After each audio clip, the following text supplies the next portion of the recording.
अस्सलामुअलैकुम टू आल संगत, क्या हाल है जनाब? ठीक ठाक हो? उम्मीद करें सारे भिरा ठीक ठाक हो सन। अल्लाह पाक सारे भिरावां दे माल जान इज़्ज़त आबरू हर शे दी हिफाजत फरमाए ते अल्लाह पाक सारे मुसलमानां दी बच्चियां दे नसीब अच्छे फरमाए। भेद गिन के आया ना जुम्मे वाले दिहाड़े तां ओनू आई सादे कोलू अज इतवार थी गई जुम्मा हफ्ता ते इतवार वाला दिहाड़ा ही खत्म थी वाले मैं वहदा पिया उस दी वीडियो बनावन ताकि मैं आखे उस दे विच कोई ऐब तान कोई नुक्स है तो वो सामने आ वने, क्योंकि जो बंदा बाहर चीज़ देंदा है वो इतबार के उत्ते देंदा है ते इतबार इंसान का बहुत बड़ी जायदाद है, बहुत बड़ी जागीर है।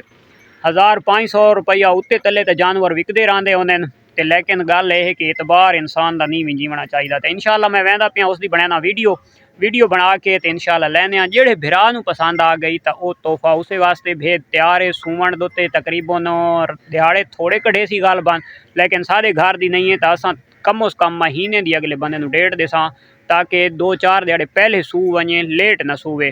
तो इंशाल्लाह वहने तो बने वो वीडियो तो जेड़े भिरा नूं पसंद होवे तो भेद उससे दी।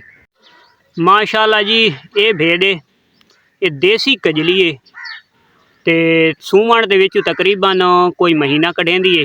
ये जी तरीके वाली जा तुसा झिक्की दे पाओ तो इतने वाल बकरियां खा गई ते होर हर पासू रुपये का रुपया है, कोई ऐब तान बिल्कुल कोनी, क्योंकि जुम्मे वाले दिहाड़े दी असां आंदी है ते अज इतवार है।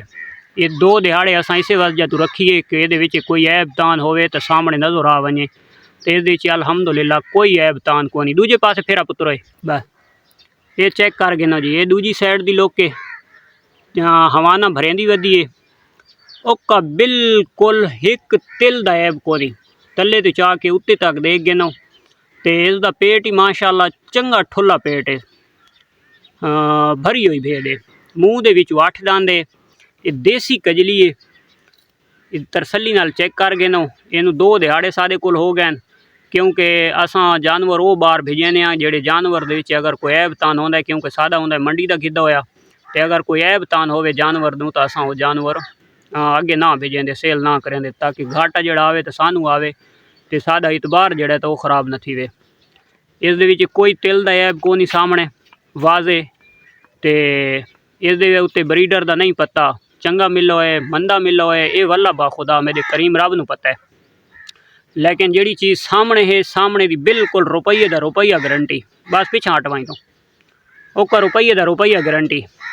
थणा दी सोहनी है, हवाना भरेंदी वधी है, अगे इसनूं कोई तिल दा ऐब कोनी बिल्कुल ते न सानू कोई नज़र आए।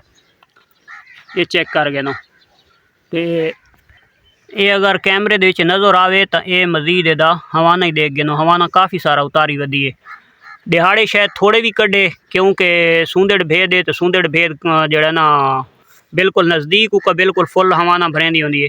लेकिन असां जैनू दिसां तो असां कम उस कम महीने की जबान करसां, लेकिन लगता नहीं कि भेद महीना कढ़ वने। ये तरसली कर गिनो बिल्कुल चंगी चाड़ी भेद है, मोटी ताज़ी भेद है, ओका फ्रेश है बिल्कुल टुरदी फिरदी। सादे वाले पासू इस टाइम बिल्कुल रुपये का रुपया है, इस दे विच कोई ऐब कोनी कोई तान कोनी, सानू बिल्कुल क्लियर दी क्लियर करके असां रुपये का रुपया करके तो इस टाइम असां जेड़े भिरा नूं दिसां तो इंशाल्लाह रुपये का रुपया करके दिसां, कहीं पासू भी कोई मसला कोनी।